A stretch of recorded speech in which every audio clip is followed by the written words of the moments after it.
This is the Okayest Hunter podcast. Never pass on shooter bucks, because that's just meat in the freezer. It's your tag, you hunt how you want. This is Okayest Hunter.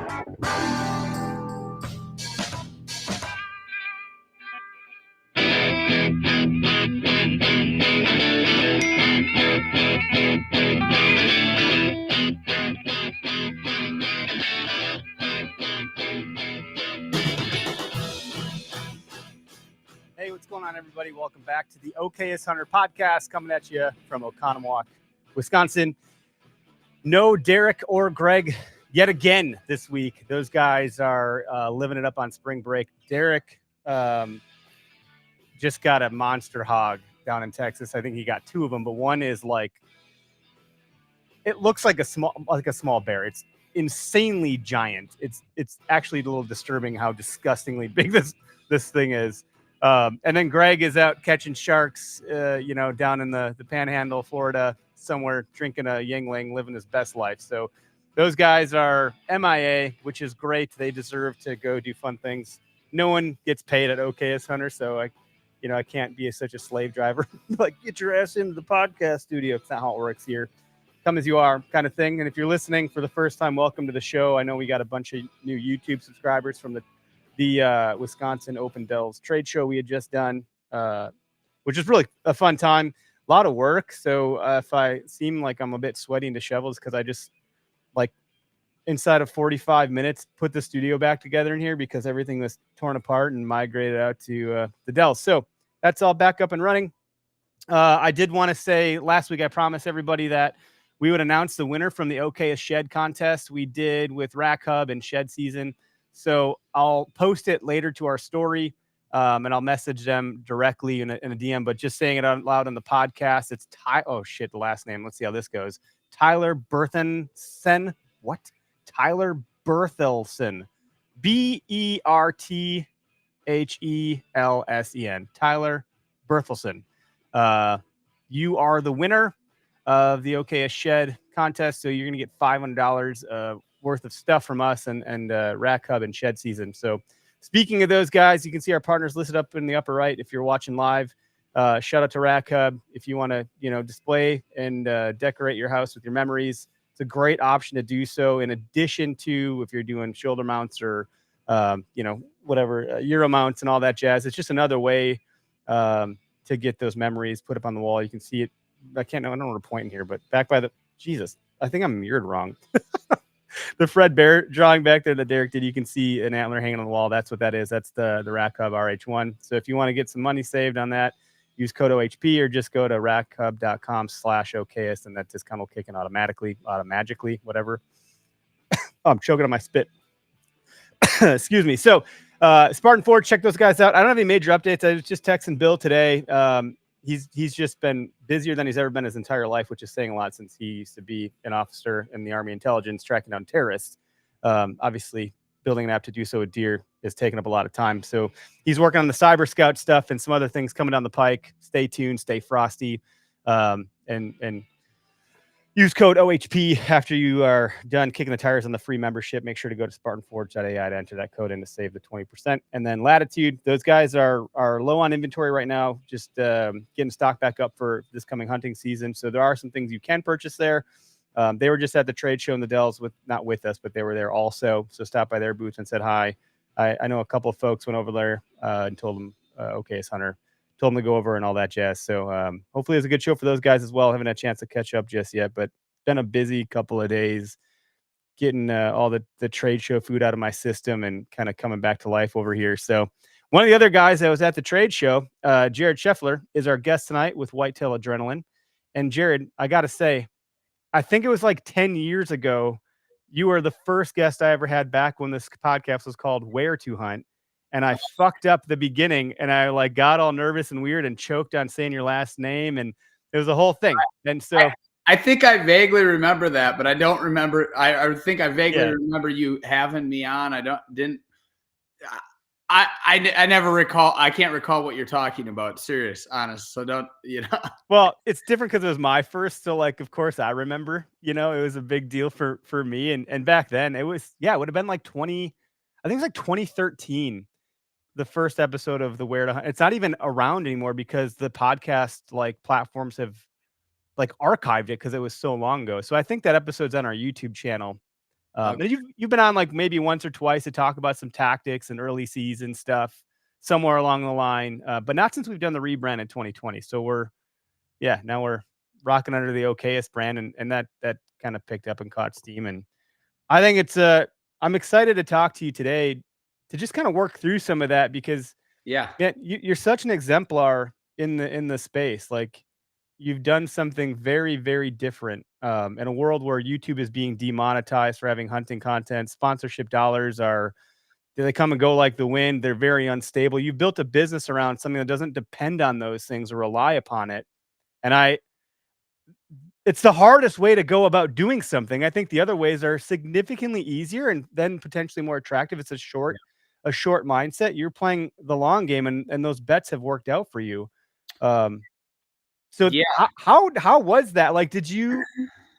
Let's just go back to the beginning for a hot second here and talk about like, were people like, man, why don't you do this? Why don't you do that? Yeah. Why don't you do this? It'd be so easy. And like, how did you Yeah. have the confidence? The people telling you what you need to do are usually not the ones that are usually not. I mean,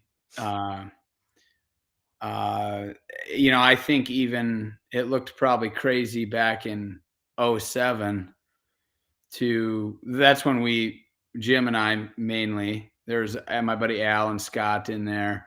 I'm not sure. I don't think Lloyd made that video, but it was basically just us four kind of out bebopping around, having a good time. Filmed the first video, and then we're going to launch it on DVD. That was an era when DVDs were it was hard to get them into retailers because they had sold. We talked about this just a little bit before before the opener, but it kind of gave me flashbacks to that period where, for years, Monster Bucks DVDs and Real Trees DVDs and Drury's DVDs and all those DVDs sold really well in those retailers. And then TV started to pick up and gain a lot of traction, and that was the new format and the new road. And then those DVDs started collecting dust, and I was bebopping around in a piece of crap car trying to, get these DVDs into the sports shops.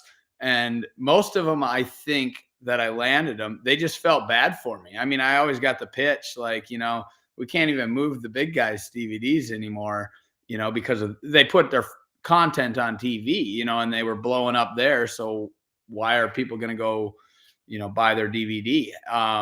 But they gave me a shot. A lot of them gave me a shot, and people seemed to really like it. And like the format where it was just unscripted and whatever happens. There was no format to it. And there's some definite challenges in producing that and building a good story when you're running on that, because if it's true unscripted, which means it's off the cuff, which means there's no formulated story in the head, even, it's just completely running wild off the cuff. Yeah. It's very difficult to make sure you film all the necessary things that you need along the way in case a story ever develops. Then it's a pain. You got a mountain of content to sift through to build your story out of, but that's what ends up yielding what it does. So I guess I got maybe a little bit sidetracked, but not yeah, really. There was definitely like, you need to, focus TV, DVDs are going by the wayside, and I didn't know if that was true or not, but I couldn't get on a TV show. I mean, how was I going to round up sponsors when I have no following? Yeah, it's kind of this weird chicken or egg thing out of the gate. Like if you're going to join a network show, which by the way, nowadays, like that model is like, for lack of better terms, it's fucked. Like I don't know why I can't comprehend personally in 2024 why you'd pay a network a bunch of dollars to get on the network, then go pitch a bunch of sponsors to help fund the network when no one's watching cable TV, the cord has been cut. That's not like a thing anymore. Right. I think back in 2007, 2008, like You know what that are kind of though? model worked. DVDs. D- No, I had to cut you off and say it. It's Oh, all good. one more thing too. I didn't like the idea of the sponsored route. I Yeah. like the idea of the customer paying for it.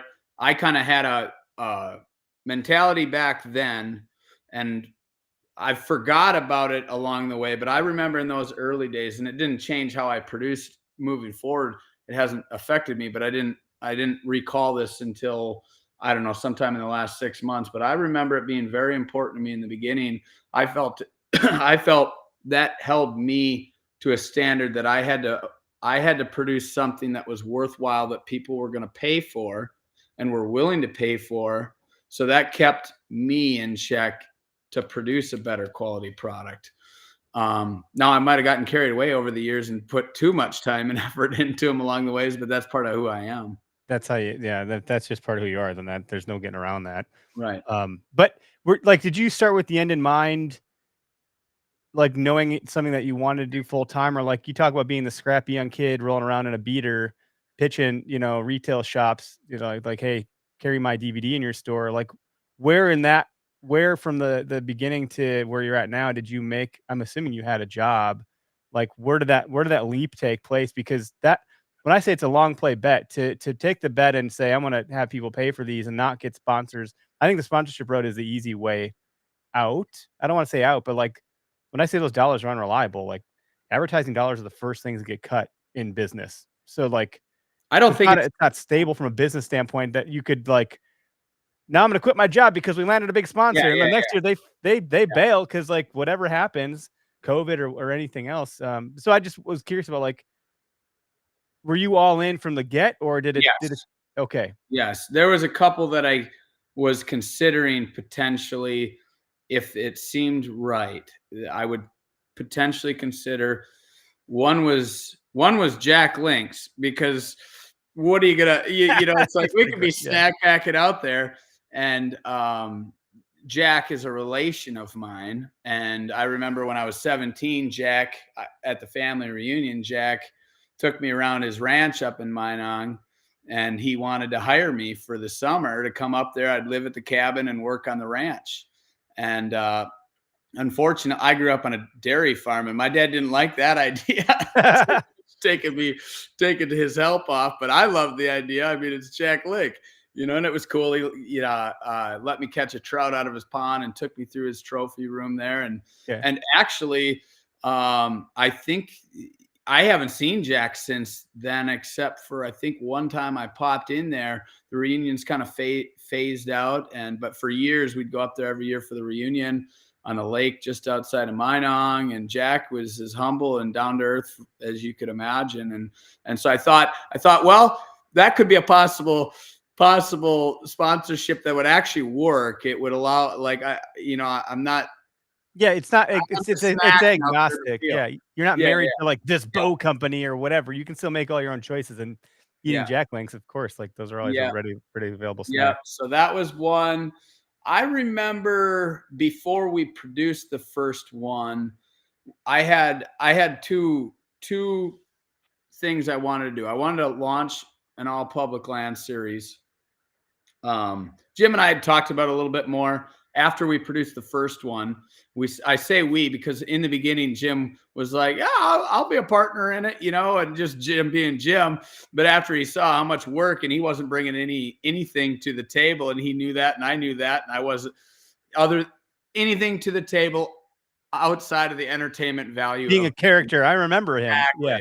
And he's like, you know what, Jared, this is your baby. You run with it. I had still love to come hunting and do that. So that's how that all went. So I say Jim and I, because, Jim also, he was like, I was kind of like, I had the camera equipment and all of that.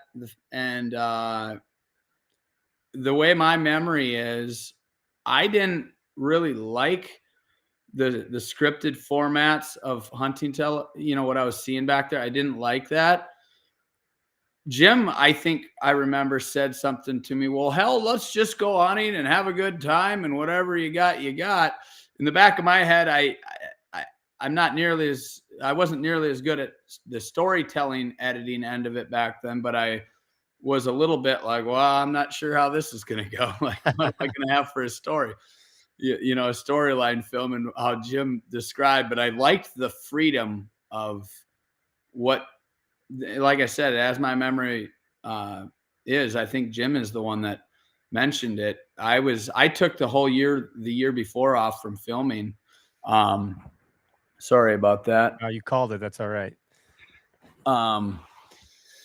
So I took the year before off from filming. I was kind of going through a bit of a burnout. I didn't feel, you know, in 05, I just didn't feel like I had the urge to go hunting like I always did. And I didn't know if it was the camera taken away from it or what it was exactly. So I took all of 06 and just didn't film, just did kind of a reset. Shot a buck that I headed off on the ground. It was a pretty cool hunt. And here again, it was the smallest buck I had shot with my bow since the first buck I shot, but it fired me up. And it taught me a lot right there in that moment. Wow, that jacked me up, you know, and I was a little bit consumed with trophy buck, you know, big, you know, and, you know, big inches and, you know, that for a short period of time there for a few years. And that kind of reset me. In that 06 season reset me in a lot of ways. And so when Jim said, the way I remember him saying, well, let's just go film it and see what happens, that sounded really good. I'll get a new light. No worries. No worries. That sounded good to me. I didn't know what that looked like on the other end. And we weren't even dead set on, or I guess I wasn't dead set that you know, Jim and I talked, obviously I'm going to be doing the editing on it. I wasn't even sure I was going to. And then we filmed the entire 07, and that I didn't start editing until I lost my job. It was around the third week of March the following year. I lost my job and I went straight home and started editing. I said, well, maybe this is what I'm supposed to do. And I started editing that video, and that was around midnight. I suppose I got home probably 12:30 in the morning and kicked it off right there. And I remember I was living in a big 2-story house, and I was upstairs. That's where my computer was. And I started editing, and I edited all the way into the next day. And the sun was down before I went downstairs to get a glass of water. So you were in like that flow state or whatever. Yeah. You were in it. I was into it. I'm going to figure this. What were you using to edit back then? What I was software? using Premiere Pro. Oh, rock on. And were you self-taught? Did you because I was. you grew up on a farm. So like Yep. you're doing chores on a farm. Now you're in Adobe Premiere. Yeah. Like, how did you, this is a bit of an aside, and it's fine to take the small path, but like how did you, your work ethic's got to be just fucking insane because of being growing up on a farm. Like the work's got to get done. It's probably just instilled in you. But then Adobe Premiere it can get deep as you want it to. It's no After Effects, but it's a hog to learn, and it's a paid thing. I bought my first computer in 04, and it was a Dell for $1,500. Big investment back in the day. Yeah. The whole thing, monitor, everything, $1,500. And I forget what software it was for editing. I started on that, and then I made the jump before producing this. I made the jump to start to learn Premiere Pro, and I bought a whole bunch of, there was a company called Total Training that was producing all these DVDs. I invested about $1,000 in Total Training DVDs to learn and get up to speed, because you didn't have what you got now where you just click on YouTube and how do I do this? You know, good point. You had to take a course. Yeah. You had to buy the DVDs on the training to learn it. And that first video got produced on that computer. That's awesome. Wow. So, you know, in terms of like, I don't know, I think I kind of mentioned this before, the counterculture thing, like you were doing something that wasn't really being done at that point in time. And I think when I stumbled upon you guys, I don't remember how it went or how I had discovered you, but I shared it with everybody I came across. Like I was working at a computer marketing business, and we had a retail storefront that sold computers. And then I eventually just dove into the marketing world. But I remember showing anyone that would listen, like, if you haven't seen Whitetail Adrenaline and you haven't seen this, I'd go to your YouTube, show them the little clip previews that you had, and they'd be like, holy shit, I'm like, right, your heart's beating fast right now from watching this, isn't it? Like, people would buy your DVD. I would sell your DVDs working for a different employer trying to sell computers because I was just like, it was so unique. Yeah, whatever. It's so silly, but like, that was the impact and effect you had on people doing that, the spot and stock kind of stuff. And public land, the narrative has evolved over time. Like, I remember growing up with my dad, and like, public land had I wouldn't say a negative stigma, but like, private land was the thing you wanted to be doing. And we were hunting public land because we didn't have private land. We didn't have the kind of dollars to go lease or buy land. So we were left with the scraps, and we made the best use of it. Then it got this narrative of like, it's a badge of honor, public land owner, yada yada. Now it's crowded. It transitioned. It went through that kind of negative, like, all I got's public, I lost my private, or that's all I can afford. It transitioned. I think people transition, mentality shift. Then it kind of like, oh, this is kind of cool. And then now, if it's not careful, then it becomes too much of it goes too far the other way, though. I think that's one thing I was worried about for years is hunting public. It might get too much like, oh, I shot mine on public, like, almost like I shot a 180, you only shot a 170. Well, yeah, maybe a 120 on public is like a 180 on private. Like, there's I mean, you have an internal satisfaction that you did it on public land, but I didn't like the idea of, I'm not really big on group identities. I love that, man, because that is I mean, the group identity should be your individual identity, I guess. Yeah, we battle with that. That's kind of the narrative we try to. I don't want to say we fight the good fight, but like, we're definitely what I kind of mentioned to you before we started recording. Like, we are the relief valve to the ego in the industry to some degree, and I think everyone has an ego. It's not to say it's bad or whatnot. Too much can be a problem. And there's some sort of inherent ego that goes along with killing a mature buck that you kind of like start to think you're more important maybe than you are. Like, forget you're human. Yeah, you gotta take it. So like, you've done a really good job. But we were watching the DVDs in the hotel and the Dells during the trade show or after the trade show. I went and bought a DVD player and plugged in the hotel computer or TV. And Matt Strime, who was with us at the booth, he was like, first of all, he's a ground hunter. He's through and through. Like, that's just how he's always been hunting. So he's like, holy shit, I didn't realize there were other people doing this stuff out here. Like, he had never discovered you guys. He's about I'm 38. I think he's 38, somewhere in that general range. And he's like, I really appreciate how these guys have shown all the trials and tribulations that have gone into it, all the failed attempts, the shot over the back, the miss here, the miss there. Like, even taking shots in moments where like you might be judged for taking that shot. But in the moment, we all know that moment is fleeting and hard to like react in the moment. It's like what's that saying? Like, of course, people in the stands are going to judge a guy in the field. Like, oh, you should have thrown that pass, Mr. Aaron Rodgers or whoever the quarterback love. Like, yeah, but you're not playing the fucking game. It's different when you're playing the game. When you're in it, it's different. And so there's just this respect that we were kind of having in the hotel room watching you guys, that you had said too, like, I get excited for the hunt, not necessarily the deer. And so you mentioned like that year 06 when you took a break and you had shot a smaller deer than what maybe you'd wanted, that was exciting.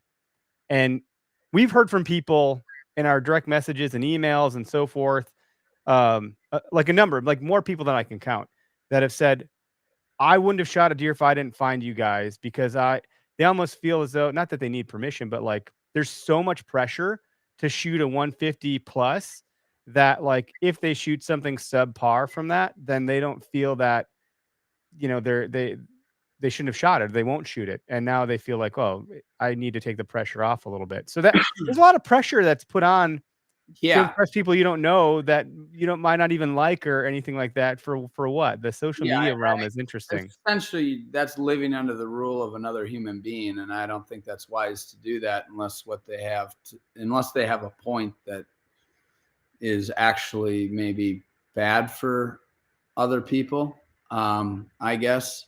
you know, a lot of people get social anxieties too from worrying too much about Sure. what other people are going to think, and it starts to affect self-esteem and all those things, you know. But if what you're doing isn't truly harmful to somebody else, I don't think people should worry about it too much. You know, if that buck comes in and you're like, I want to shoot that buck and put meat in the freezer or whatever, you know, I mean, I don't think somebody should get, you know, worry too much about what other people are going to think of them. Um, Yeah, that goes along the lines of he wasn't the biggest buck, it's but a dangerous road to do that. Not just for that reason, but so that's what I think about that. no, I kind of gathered that you would, and I think you know you've done. I don't know that you. I don't. Maybe you do realize, but like you are, man. I don't know. This is gonna be a bold statement, and in a positive way. This is not. I'm not gonna like say something that's gonna catch you off guard. You're like, man, I'm gonna hang up on this podcast right now. But like to me, honestly, sincerely, you're like the modern day Fred Bear of the hunting industry. Like you've done something so special and unique that like you've paved a way that has created, like, you guys have a cult like following it, as you should. And I think, you know, I mentioned you're like a grandmaster chess player, but in the deer hunting sense.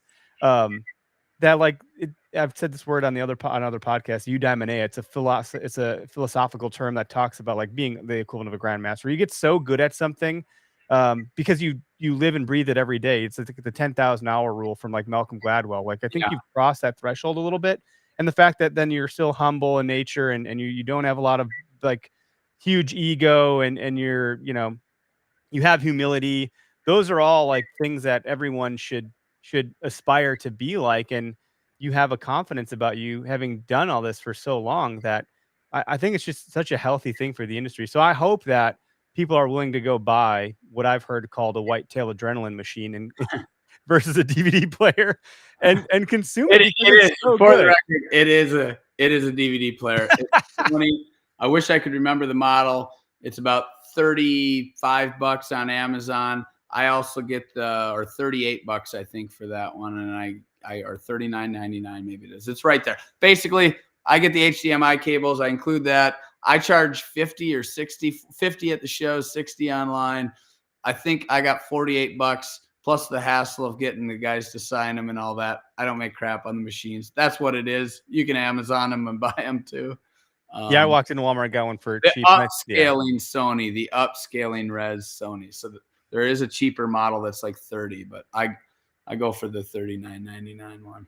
Yeah, that's good to know. Well, so like I don't know. I can't say enough good things. I really appreciate and respect and admire what you've done. And I think it's important for people in the category to like, you know, if they haven't heard of you, haven't watched, like you're gonna really appreciate the stuff you put out. Which, by the way, man, like, how did you come across Tanner? Who is he? He looks like a hobbit and he's hysterical. Yeah. I've been blessed to meet a lot of great people over the years. Gone to quite a few of them from different shows over the years. And then just around, you know, I don't know. My friends are spread out throughout the country, just very unique. Yeah, you know, I always knew I was quite a bit different than the norm. It took me a long time to just accept that I'm not normal. Yeah. And so I, you know, I guess as far as Tanner goes, I vaguely remember meeting him in Pennsylvania at a show. I was probably drinking pretty heavy from the way I remember him describing it. And then he came on a Sunday to the Iowa show, and we hit it off in about 5 minutes. And I knew within 5 minutes, I like this cat. And that's generally, it usually doesn't take me too much time to evaluate, you know, like it was like 5 minutes with Tanner, and I was like, that guy's not only a good hunter, it takes the right person on camera to drive that type of format that we do. The amount of times he was Chancey right was about Chancey was the same way. I met him at a show. He come up hitting on a blonde girlfriend I had at the time, but he didn't see me, and I come up. I forgot all about it. He shared that on a podcast. I don't know. you guys have good taste. Like, Okay. He got asked how we met, and he remembered it, and it jarred my memory. I was like, "Oh yeah, that's right." But we hit it off and connected really well at that show, and stayed in touch and became really good friends. Like, he's one of my best friends. I got several. He does some cool artwork too with the painting on. Yeah. We're lucky enough to know an artist. We still have to draw Ohio and Iowa. I talked to him earlier today. I was like, "Hey, time got away from me. You were gone last." He went to a Bass. I don't know. The Bassmaster Classic was last weekend. It was a big deal. Yeah. And Justin Hamner won the whole thing. I got the tickets for the drawings for the feather paintings. Anyways, that's cool. Well, no, I think the very, very, very big personalities though. Like, yes, Nancy, very big, very colorful. Really, really entertaining to watch for a number of reasons. He's a one of a kind. Yeah, really, really good people. Like, it's hard to find those types of folks to surround yourself with that can kind of match your. I really do. Like, I just read Ego is the Enemy too many effing times. I read it like 9 times in the last 2 years by Ryan Holiday, and now everything that I think about, I put this lens of ego on it, and like, it's very clear that the folks that you roll with don't have that problem, like, or they don't have enough insecurity to like tip the scale to this other direction where they're like defending weird things that like no one cares about. Like, it's really great that they're so comfortable in their skin that they can be unapologetically themselves, which is what you need. Yeah, to have someone behind a camera like that. And as far as the ego, I think one of the best checkers of the ego is to be able to recognize the faults that you have within you. The person, whatever area that falls into. I think that keeps a person grounded very well. And there's always more and more. You can conquer this fault, whether it's a fault in the body of shooting or a fault of behavior or whatever it is. It takes a lot of work, takes a lot of effort, but it also keeps you grounded, and it's like you go through this process of, when it comes to that, to others, it might look like when you're really focused, like I went through some things, the past few years, and I had to take a lot of time and focus that back on me a lot, not for the wrong reasons, though. It was to try to work through a lot of different things that I could recognize I didn't like. And whatever they might be, some are definitely, in shooting a bow and arrow, but, it's hard for sometimes people on the outside to see. You can become to look maybe too self-absorbed, but you can't conquer that unless you're really conscious of what you're doing. And then eventually you just instincts take over, and a new behavior develops, or a new all of a sudden the body's doing what it's supposed to automatically with the bow and arrow or whatever, that's how it works. So got kind of sidetracked there a little bit, but maybe on that. But you had brought up the ego thing a few times, and I can't help it. Yeah, it's like I just thought I'd kind of share my perspective on it. It's like I got enough to work on over here. I don't need to worry about what everybody else is doing wrong, So that's fair. And this concept of folks, worrying about that, it's almost like you can't. Things are not a light switch. You have to almost go just like you wouldn't. We never listen to our parents. We always have to learn things the hard way. Like, sometimes you just have to go through shit to come out the other end to realize certain things. Like, I think we've all been through there's something known as the hunter's stages of deer hunting. There's different stages of deer hunting. Like, there's the beginning of the shoot everything, the woodsman. Like, there's stage that you go through, and you don't go through them in this order of priority. Like, you might be at one stage here, another stage there. Like, I've talked about a lot. I have 3 children under the age of 6, a career and a side hustle.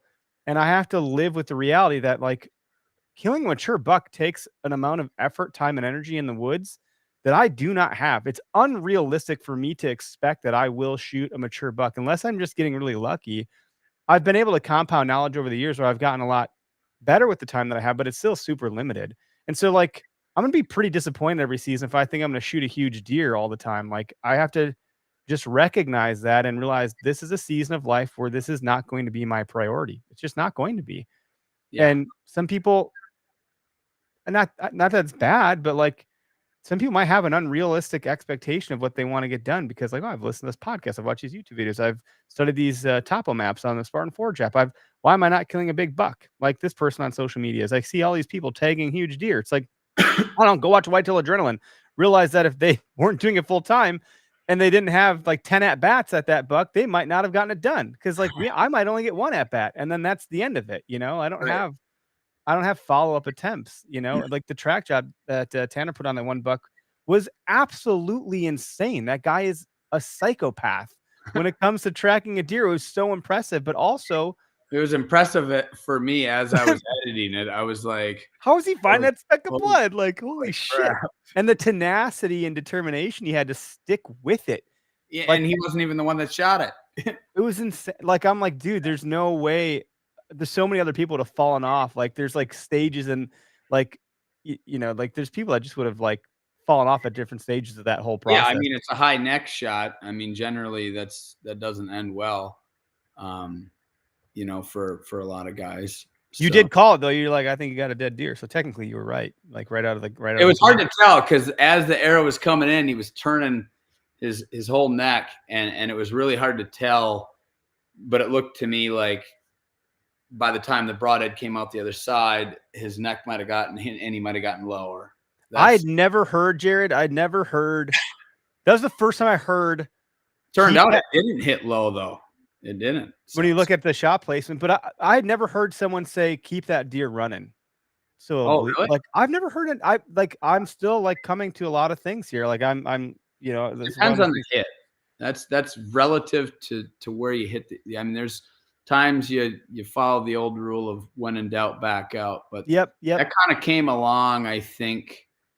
You know, I think that came along more 20 years ago, especially not anybody's fault. But if you got 1,000 acres, if you got 1,000 acres that you own and nobody else can hunt it, and you gut shoot a deer, yeah, you should probably let it go, you know, overnight and do that whole thing. And in a lot of the cases, over the years, I think there's been, I don't know, 3, 4 that we've gut shot, maybe more. I don't know. Maybe it's been 5 or 6.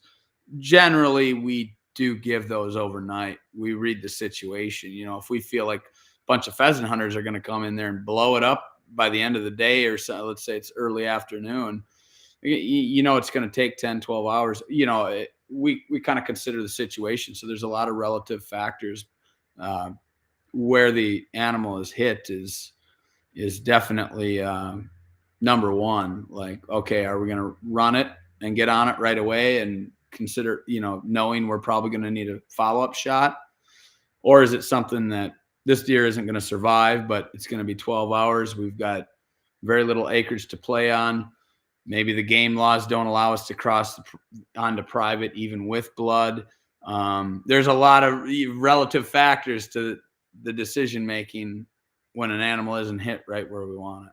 So no, that's a good point to make, is that it is relative to this. Every situation is unique, but that was really fascinating. And his confidence in like, hey, it's probably bedded here, went there, it's tracking this way. And then he was right about everything. Like, man, this guy he's a beast. yeah. Like, and then I actually maybe the way it looks read the situation wrong. They kind of described it to me. I'm like, well, it's pretty wide open there. I was like, you bumped him late in the afternoon. That's 2 bumps in the same day. You bump him once more. Oops, sorry about that. I was like, you bump him once more, and then he's gonna get wherever he gets by the end of the night. But now he knows you're hunting him. He's gonna relocate to where you don't know where he's at by morning. But if you leave him the rest of the day, because by that point he's been alive for over 24 hours. He's probably not dying he's probably going to live unless there's a follow-up shot. So that's why I made that decision. Sometimes things don't get explained in the video, or you don't have time to include everything or whatever, but that's why I made that call. And unfortunately it turned out they don't know if the animal died overnight or coyotes. Definitely coyotes had gotten to the deer. Just don't know the circumstances there. But I had to eat that one a little bit, So Yeah, well, it's hard. Yeah, you could see you were obviously editing like back home and trying to like make the. I would like, have made help the them. same call after I seen the footage. I would have made the Yeah. same decision if I was there. If it was my decision to make, I would have made the same decision, because I think most of the times in that open country that would have been the right decision, but in that case, not. Yeah. So Man, though, you guys like the okayestness that runs through your veins. Like we have a submission site form on our site for people to submit what we call okayest moments, where it's like I forgot my release, I dropped this, all the shit. Like failure is our best teacher. We learn, like going back to the example, not listening to our folks growing up. Like you eventually go through that thing on your own, and now it's locked in, it's soldered in your mind. Like okay, won't make that mistake again. Well, hopefully you won't. Like if you keep making the same mistakes all the time, like it's a different definition. I think it's insanity. But if you learn from your mistakes, like Tanner, like lock the keys in the van and shit like that, it's like, oh my God, the blunders that you guys have as a team.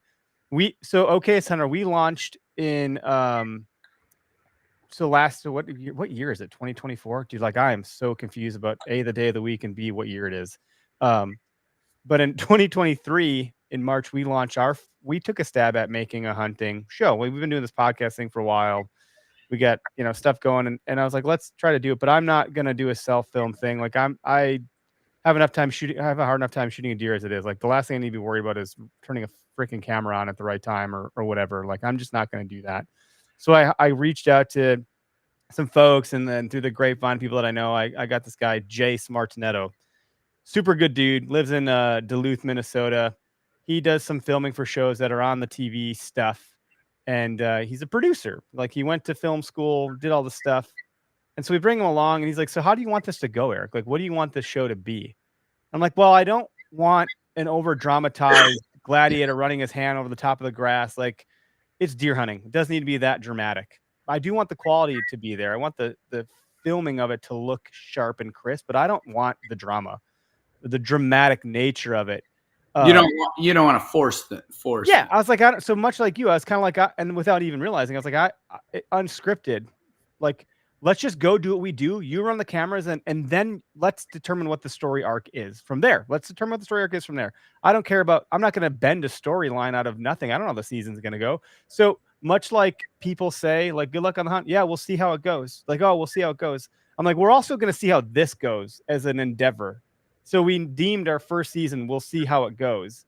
And I described it to Jace as like, I want this to be like The Office, but deer hunting. So the only bend I want to put on this is like, we're going to do some interviews in the studio, and we're going to we're going to do some predictions before we start doing shit. And then we'll check in as we're doing it, and we'll check in after we're doing it. And then you pick how you want to lay all that out. And so he put the producer hat on, and he put the whole thing together. And I have a respect for that, because there's an art to building a story arc and narrative. And you've done a really, like, seeing like all the credits, like producer Jared Scheffler, Jared Scheffler, like you see your name on there, not because of ego, but because like you're literally doing that stuff. And to consume all that content that you guys have is a fucking mountain compared to the molehill we have. Like, holy shit, man. Yeah, it's insane. I was just telling the guys, I was like, we're watching in the hotel, and I was like, pay attention real quick. Pay attention to all the cuts. Pay attention to the audio. Like, the only way to get good audio is you have to go listen to it. You like the circus music. You have to go find those clips. You have to know when to apply them, when to start it, when the beat drops, when it's going to get heavy. Like, all the cuts, like the amount of effort, time, energy, and like, honestly, it's a beautiful thing what you've done, man. Like we did a tiny thing. Our episodes are 8 to 12, 15 minutes long, and there's only a handful of them. Then we have one season under our belt, and I wasn't even the one doing the work. I was just the dipshit that he was recording. Like, holy cow. So I only say all that to say, not to talk about what we're doing, but more so to relate to like how complex it is, what it is you're doing. Yeah. And so seeing all your IG updates, like, hey guys, I'm still editing. Like, man, I was very hard to see it. And it's very hard to predict, when you're going to have that type of production done, because it requires so much work for it to turn into what it is.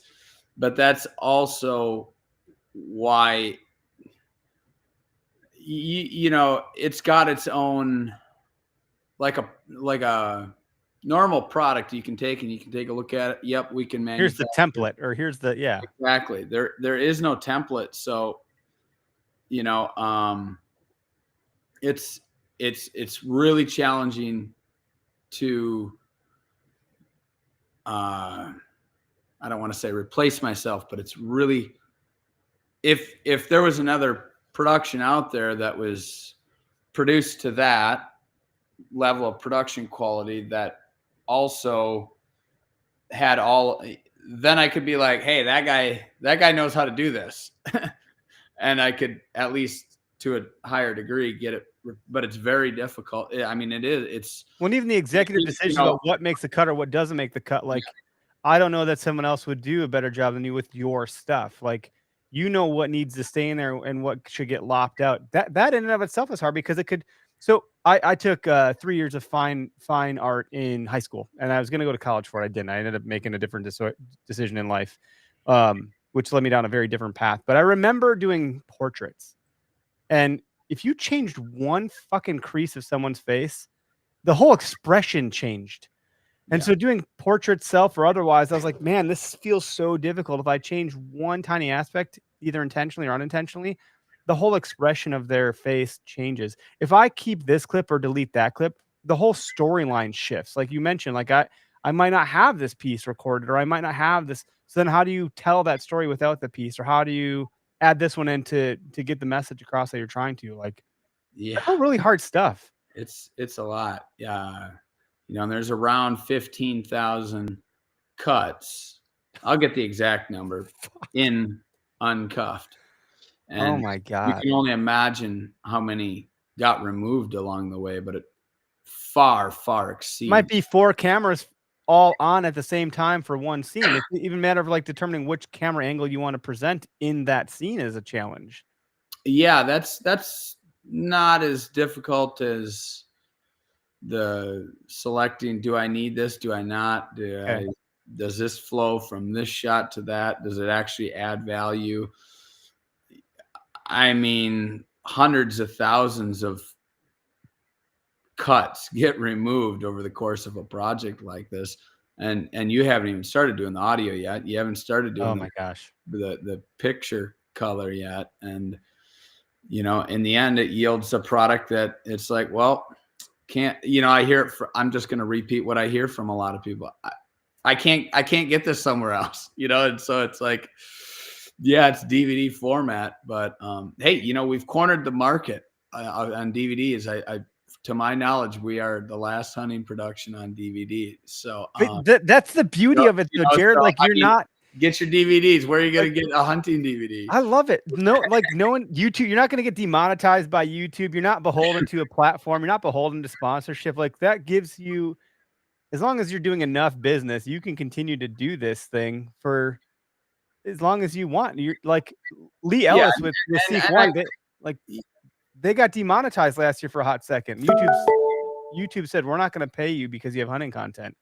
Yeah, that was a scary day for him, you know. Yeah, and we are planning to you know get all the films and stuff on digital format too. It's just that's a lot of work. It costs actually a lot of money. It's not as simple as just upload it.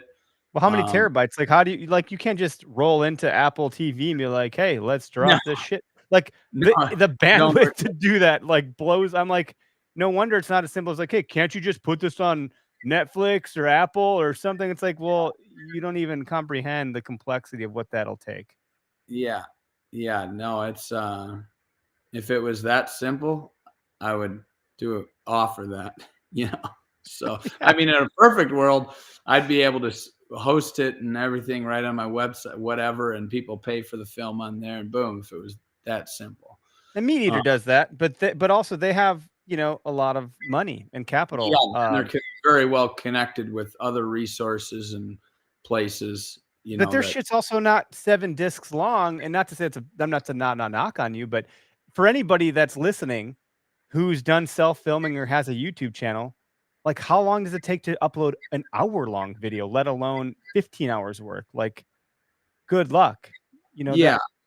that's a Um, long upload time, and that's not even like, again, I'm just trying to paint the picture for people that like this is not as simple as like, can't you just do this, or why don't you just do that? yeah, I really couldn't justify putting this level of effort and work into the production and putting it on YouTube, because to play well with YouTube, you have to upload content regularly, Yeah. and so I'd have to degrade the quality of what I'm producing, which it wouldn't be the same anymore, and I wouldn't find any value in that.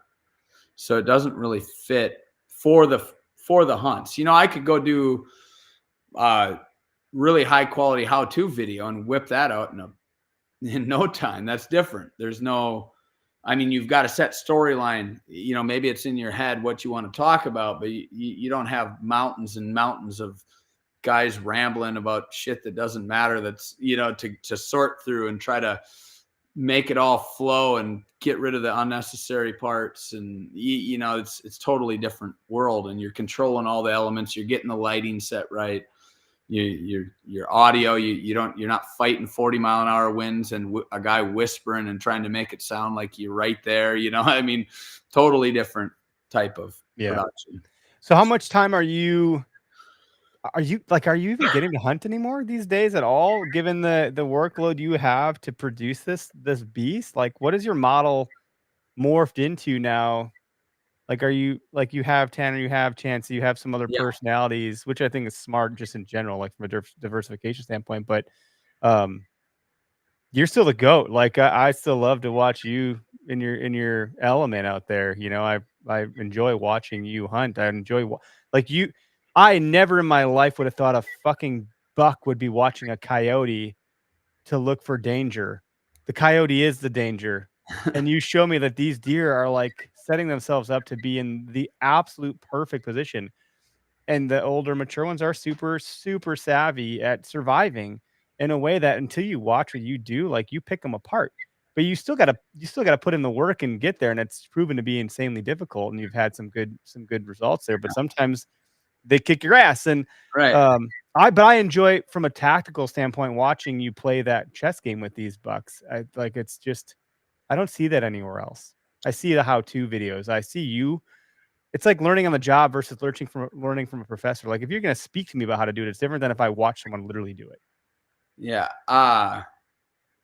First of all, I love having all the characters on the video, but that also requires a lot of work to edit and produce it. So yeah, people haven't seen me on the videos as much over the last few years.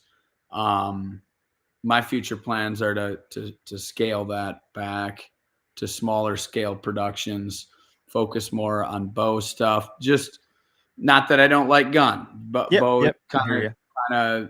I mean, I've always loved to gun hunt too. Just I kind of had to. I want to, I want to film it all, and I want to film this hunt, and I want to film that hunt, and hey, I want this character in there, and I want that character in there, and I want this guy, and you know what I mean. And but it just takes too much work to produce. You know, and Uncuffed got really, really, really big. So that's kind of my future plans on the production side there. That's good to hear, man. I'm Yeah. genuinely excited to see you And then as hunting more. far as what you were talking about is I've gotten sharpened quite a bit over the years just from editing all these hunts A good way and to say it. Yeah. picking things up that and not only just sometimes you're not just picking it up.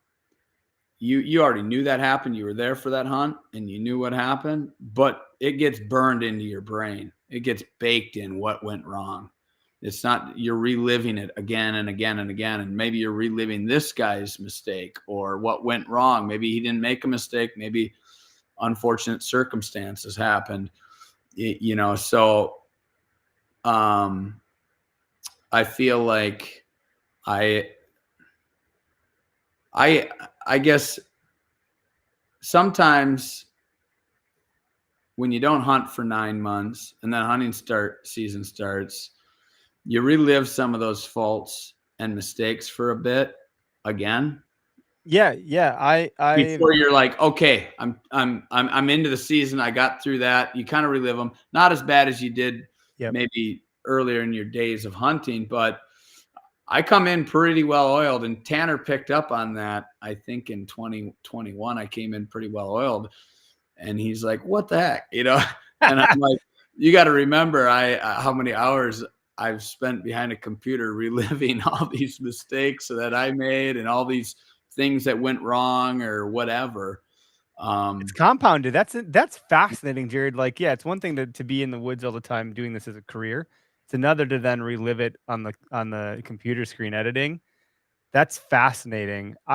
I've often said it's like school.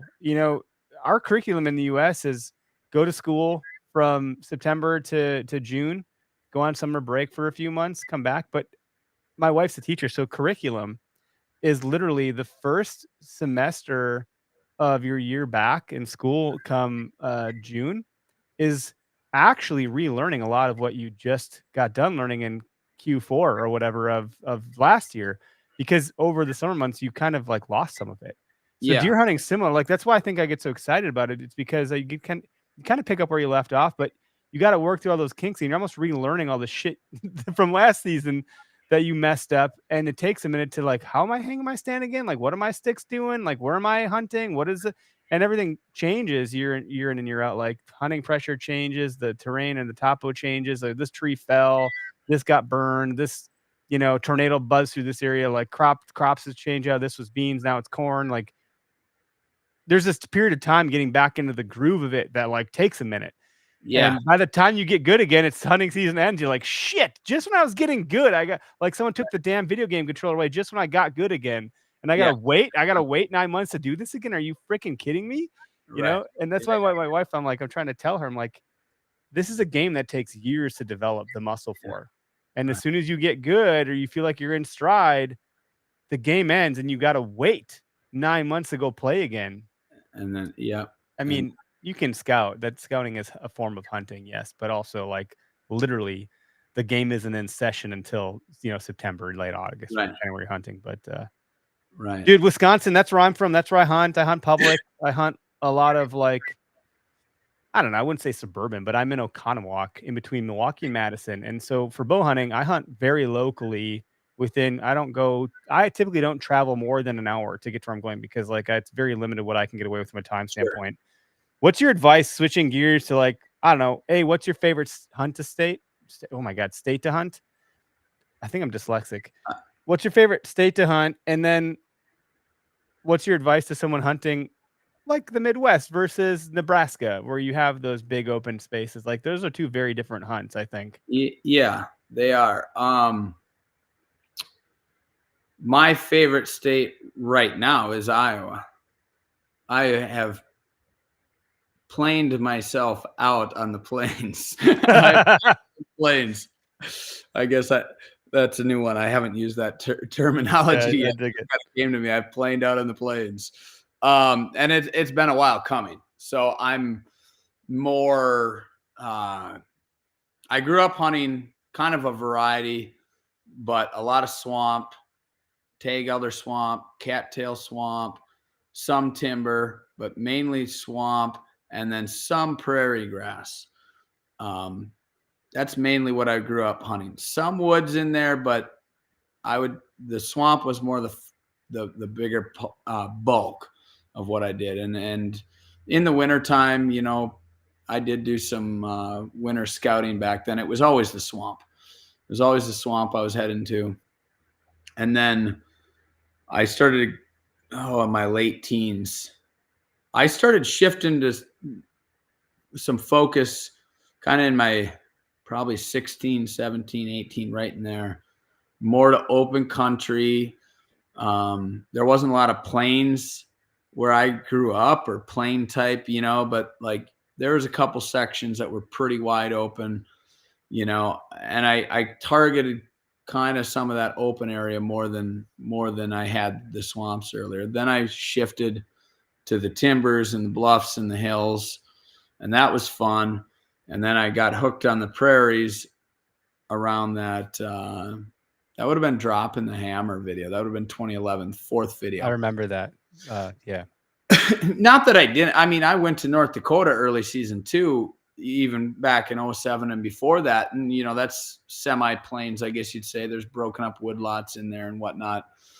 And then I got hooked on the plains, and I've done that so much that I started to.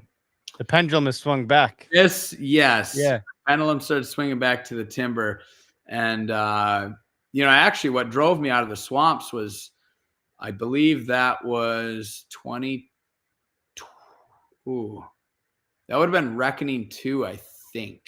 Okay. Remember that time? I got poison sumac so bad. I used to get that going into the swamps. A lot of sumac in there. Yeah. Yeah. And I've been highly contagious of it before. And the past like 2-3 times I had went into the swamps, I had gotten it so bad my eye was damn near swelled shut on one of them videos, and I believe it was the Reckoning 2. Yeah. And we were doing pretty good in the hills in Wisconsin in the timber, and so that's actually what drove me out of the swamps entirely. Both hard to hunt for different reasons. Swamps. Greg Tubbs, who is in Florida now, he hunts a tamarack swamp almost exclusively, and he loves it. You know. Yeah. And what a challenging place to hunt, man. For several reasons, but the hills too. Like I hunt Wyalusing area, like Grant County, very, very the like where the Mississippi meets the Wisconsin River. A lot of bluff country, a lot of hills. That's hard too. Like when I'm watching, like you guys are doing a lot of spot stalking stuff in those prairies where you can glass these deer almost like you're elk hunting or something, and out west where you're glassing the spot and then make your moves, which is hard in its own right. But like, I feel like sometimes whitetail hunting is so ambush style in the timber because they'll pick you off before you ever see them because they blend in so well in the woods. Like, how do you make your moves there? I don't like that's a whole different. It's so freaking hard. It's different. I did pretty decent back when we hunted the timbers that's picking them up before they'd pick me up on doing it. It's a whole nother animal than the prairies. You know, one thing I know for sure, even though I was pretty good at it back when I hunted the timbers, I believe that I'd be better at it now because the prairies really trained my eyes. You were picking off deer in the grass. So we're like, the cameraman's like, man, I don't know how he's seeing this stuff, but like, holy shit. And I was also like, how in the absolute F did you see that? And you're like, if I would have taken one more step, you would have pegged us. And you're probably right. And I'm like, wow, what a skill to have trained over time on it in the timber. It feels, so my cousin does this thing he call, I don't know if it's an actual term, but I would call it speed scouting. I've gone hunting with him a few times. He's got more of your style. He hunts with a longbow. He's a grandmaster chess player when it comes to deer hunting. Like he's very good. Like I've gone hunting. It's like, well, I'll only go hunting if the wind's less than 8 miles per hour today. It has to be between like 4 and 8 miles per hour to hunt how I hunt, to see them moving, but still have the wind to your advantage, yada, yada, yada, all this stuff. I love going hunting with him because of how I can learn from him. He's just incredible. No social media, no ego, not a care in the world about any of the things that everyone else is doing. But he's taught me something called speed scouting. He's like, let's just go to this area. We're going to hunt it, but we're going to speed scout it. And he would go through an area so fast, and the way that he would see things, it wasn't that he was going fast, that he was disregarding stuff. He just knew what to look for. And he would tell you, like, this isn't an area that's going to be huntable this time of season. Like, it's not holding anything that he would want to go after from a mature buck standpoint. And he could then check that property off the list and move on to another one, until he zeroed in the property you want to hunt. Like, this one is holding deer that of the caliber I want to go after. Here's how we're going to hunt it and break it down. And it felt very much like how I think I've watched some of your hill stuff where you were in the timber and you would like, let's go hunt it. Nothing here. Let's move on. That's something that I don't have that muscle. I don't know what I'm looking for. Now, Derek, who does the show with us, he's one of our co-hosts. He is of that caliber where like, he'll look at a twig and go, only a buck of this caliber could have bent that twig this way walking through this path. And I'm like, how the fuck did you even see that? What are you talking about? He'll go shed hunting on his way from work to here on a Tuesday for podcast night, and he'll find sheds. And I'm like, dude, I've walked miles forever and I've never found a single shed. You were just shed hunting for an hour and you found one? He's like, well, I know where to look because I know what I'm after, and da da da da da. Just there's a certain caliber of like hunter that exists out there that understands the game and the mechanics and what to look for. I think you possess that. It's hard to, it's almost like I had professors in college that were so smart. They knew their shit so well that it was a blessing to be taught by them, but also they had a really hard time like distilling it down and actually breaking it down Barney style to teach. They sucked at teaching. They were so good at what they did that I'm like, but I can't understand. I'm so there's such a big gap here. They're not doing it. Yeah, you get to a point where you're not doing it really even consciously anymore, and so you can't even hardly. Yes. You've crossed that threshold where you can trust your instincts because they're actually, and that's part of recognizing the faults in your what went wrong. Like in this stock, this failed on me, and I recognize I screwed that up. Pretty soon, after a while, that formulates your deeper instincts, and that's also becomes who you are in a hunt or anything else. Mm-hmm. And you're not thinking about it anymore. And then somebody asks, well, how do you do that? What's the magic sauce? There's no silver bullets. Like, don't get me wrong. Fail a lot, absorb that. Yeah. Don't sugarcoat your mistake. And time in the woods is the one. Just like with business, like time in, showing up. Like probably the same principle that can be applied to most walks of life, including deer hunting. But that's why I like watching you, because you're not there to instruct. You're there to do what you do, and if you're paying attention, you can learn a lot by watching your stuff. I think that's really interesting. Yeah, one thing we're talking about there a little bit. I haven't really heard people mention it. Over the years, but you definitely pick it up if you would look for it now. You'll see a lot of times I come, like in these open countries, I'll come right over the skyline to get my visual, which in the early days, I would have worked the terrain more. So I wasn't skyline, but now I learned enough. I got it down to a pretty good science over the years. I shouldn't say science, a pretty good skill ability over the years to where I can do that. I'm comfortable doing that, and very small percentage chance I'm going to get pegged. But I learned working the contours of the land to keep my silhouette out. You end up dealing with a lot of wind problems, and you're not covering as much acreage nearly as quick. So I was like, I got to get good at coming over the top. And so, I just thought that just popped into my head. That's one that even like that. I think you were kind of talking about that one coyote hunt. Well, the coyote blew the buck out, and then a 4-pointer, like big wide fork, like, I don't know, 17, 18 inch wide fork comes in with a doe. Big drop tine buck picks it up. They disappear 300-400 yards away. I could have worked the contour to find him back. I chose to come right over the top. And that I didn't even second guess it. That's how comfortable I've gotten with that method in the plains.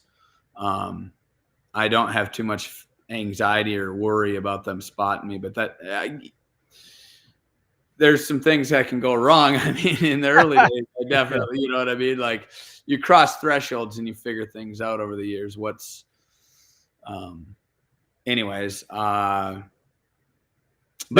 Selfishly, I'm asking because I hunt Wisconsin and I hunt timber, but I've personally, and those that have followed along, the wide guy behind me here, I don't know, I can't point this. I literally, like, everywhere I point is the wrong freaking spot.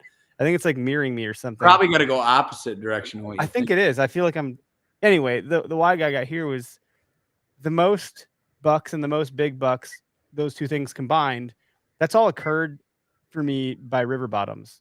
And so just because of the success I've seen and where I live and how I can hunt and getting some water access with a solo canoe, that's just where I've been focusing my efforts because I'm getting comfortable and confident there.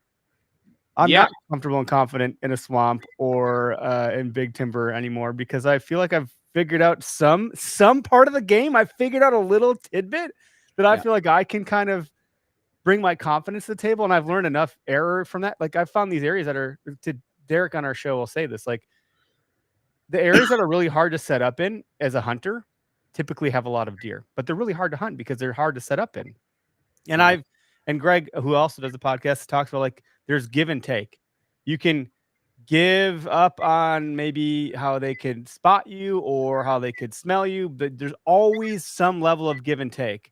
And so last year I gave nothing on wind or scent. I was right by a river basin.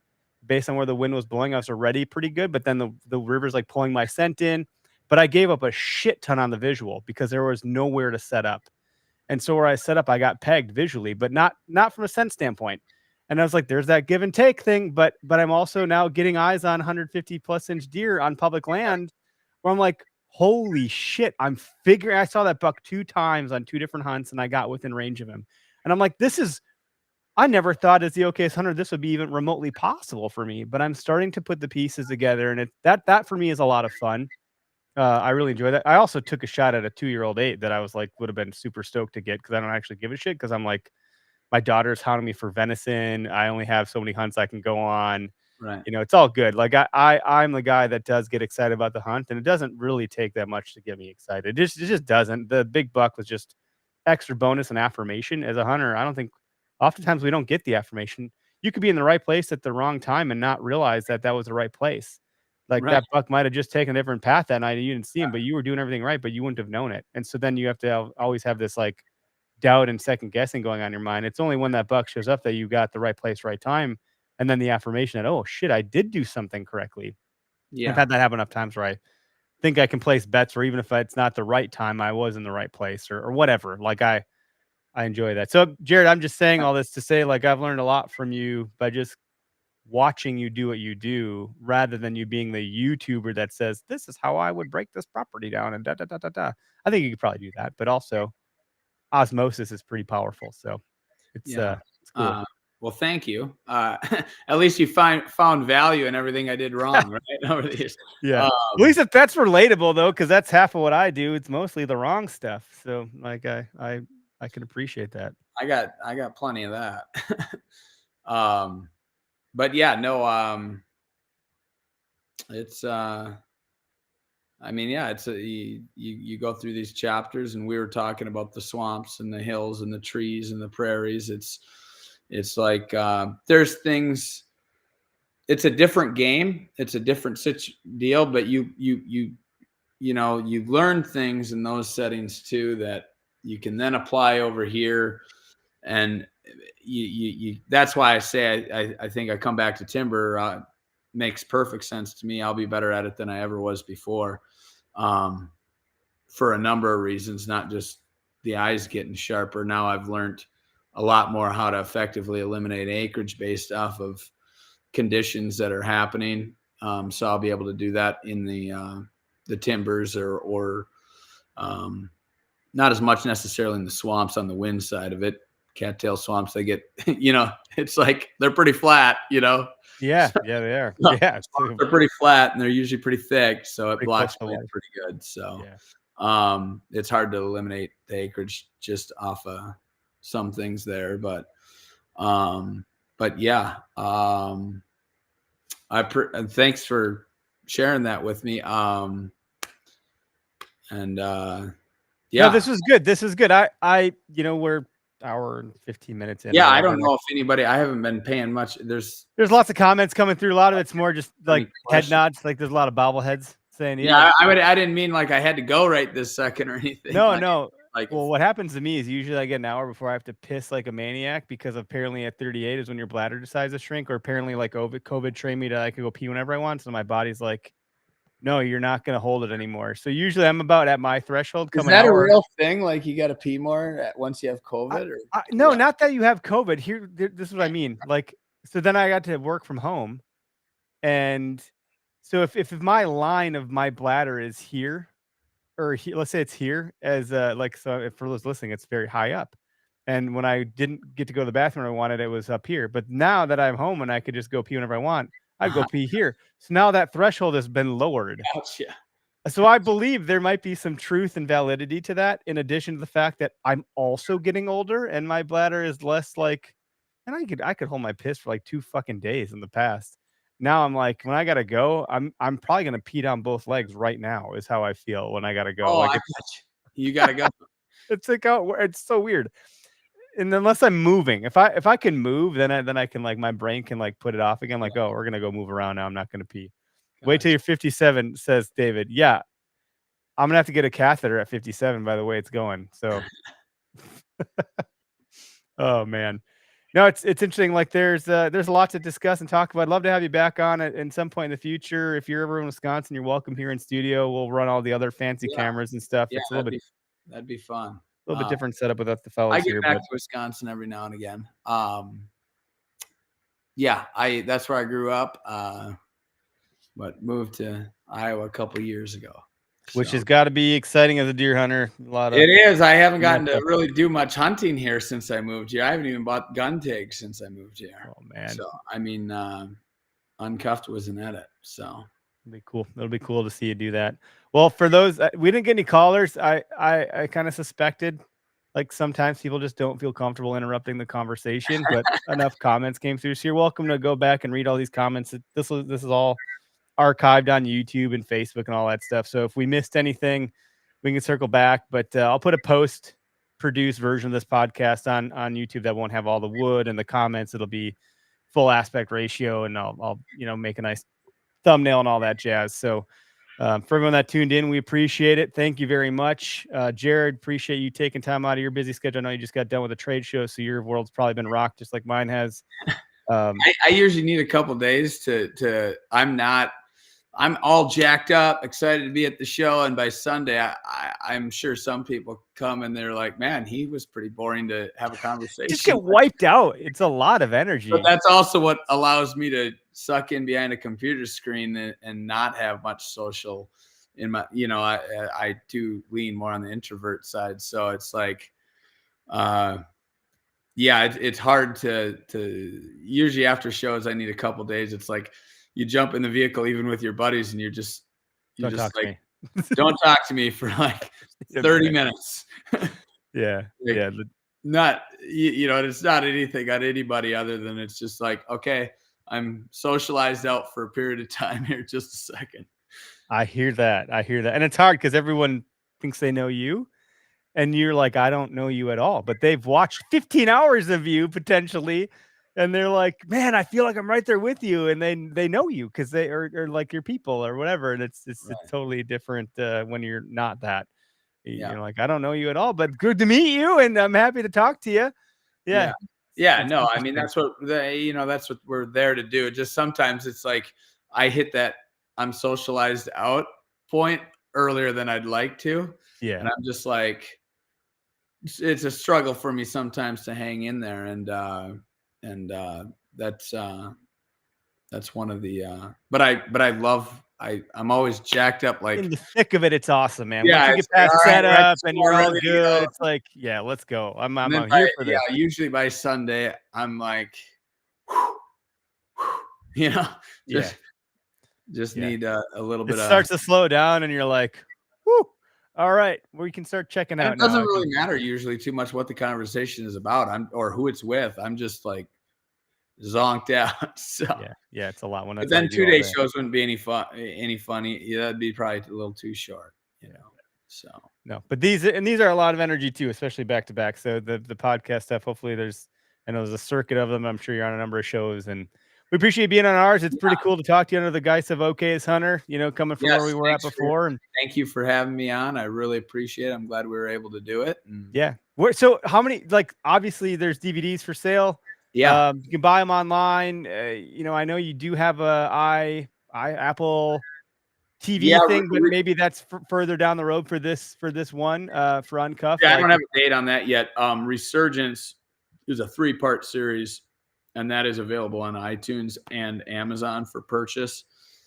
Otherwise, seasons 1 through 14 are on our website in DVD, which is digital video disc. So, Okay. we've been digital a long time. Yeah. No, just that's on there. There's actually some sets have more than one disc. There's actually, I counted them. I didn't even know how many I had. I've produced 38 discs Okay. that average over 2 hours a piece in the Whitetail Adrenaline collection. So, yeah. But if you want to watch Uncuffed, you can buy it. Go get a DVD player. It's worth it.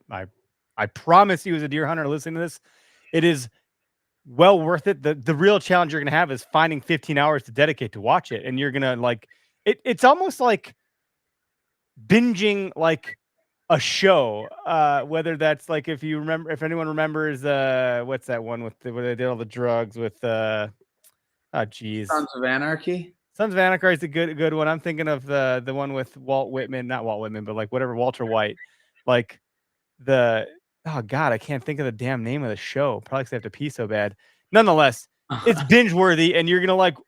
I went to bed dreaming of deer hunting after watching it. I was like so fixated on watching it.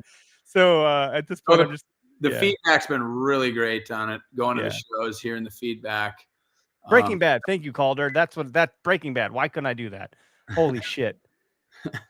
So no, I'm glad it's been worth it, and seems like most people have been I've had some that said, hey, I was one of the people that was very not nice on social while it was getting, while it was delayed, but it's worth it. I gotta say, I loved every minute of it, and I can't wait for the next one. And so hearing all that kind of stuff, that I think people maybe understood a little bit more too, that I really had to see it through to the end and get it to the quality that I wanted it, and that is what I want to do. So, and I'm sorry I went back into stuff. You got to pee, and I could all of a sudden. I'm just jiggling around over here. I'm sorry, everybody.